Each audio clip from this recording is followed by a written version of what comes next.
hurmatli obunachilar, mana navbatdagi mebelimizni ham Toshkent viloyati ishimizga qo'yib berdik. Buni krashnenlerda qilib tayyorlab berganmiz. Razmerlari 5 metrga 2.60 razmerda qilib tayyorlab berganmiz. Taglar bu narsani ko'k rangda, ustlari bu narsani oq rangda qilib tayyorlab berganmiz. Ko'rishingiz mumkin, bu xazning joyi 180 ga 60 razmerda tashlab ketganmiz. Bundan keyin mana moyka joylarini tushirib berganmiz. Bu shukalari Pasta mana funksiyonal moykadan so'raganida, funksiyonal moykadan qo'yib berganmiz. Ko'rishingiz mumkin, salatchasi, masalan, sarf taxtalari bor bizda. Bu 5 xil funksiyada ishlaydi, hali ulanmagan, o'zimiz ulab olamiz deganda, klientlar.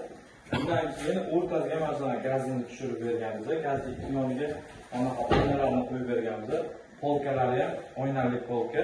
Pastlar bo'ldi vakuumli sistema. Tortmalari ham o'zi ta'minlash mexanizmida ishlangan, taglari ham laminatdan bo'lgan, mahatdan bor. Sekretli tortmalari ham bor ichida.